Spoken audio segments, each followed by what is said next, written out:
Hello mga kamadam mo sir, magandang araw. Magluluto po si madam ng pork binagoongan.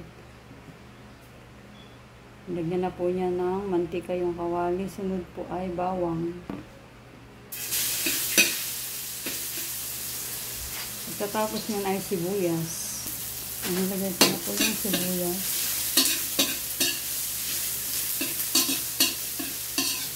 Isa-bisa lang po. Ayan po, kapag medyo brown na po yung bawang, tapos yung sibuyas dito na, lagay na po natin yung kamatis.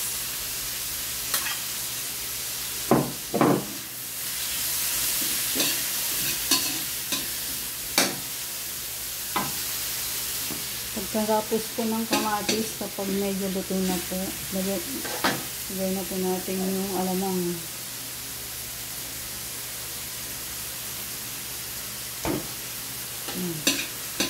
Gisa-gisa lang po. Tapos sunod na po yung karne. Ayan, gisa-gisa lang po mga kamadam kasi. Pagkatapos po nito ay lagay na po natin yung karne. Yung karne po mga kamadam kasi ay kinalambot ko lang para madaling maluto. Gisa-gisa lang po.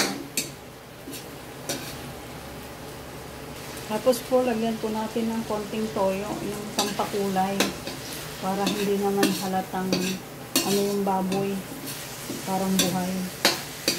Para mas magandang tignan. Tapos po, lagyan po natin ng leche.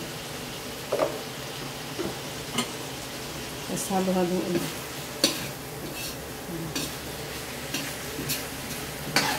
Lapit na po maluto. Ayan po, luto na po mga kamadam pa sir.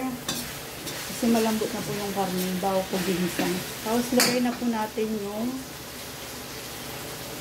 talong. Wow! Yummy! Ayan. Tapos yung sili para masarap.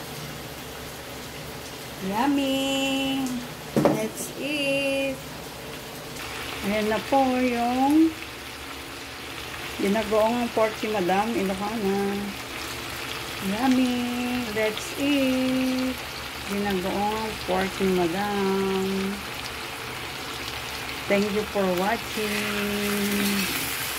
Ang sarap po ng talong. Match po yun sa alamang.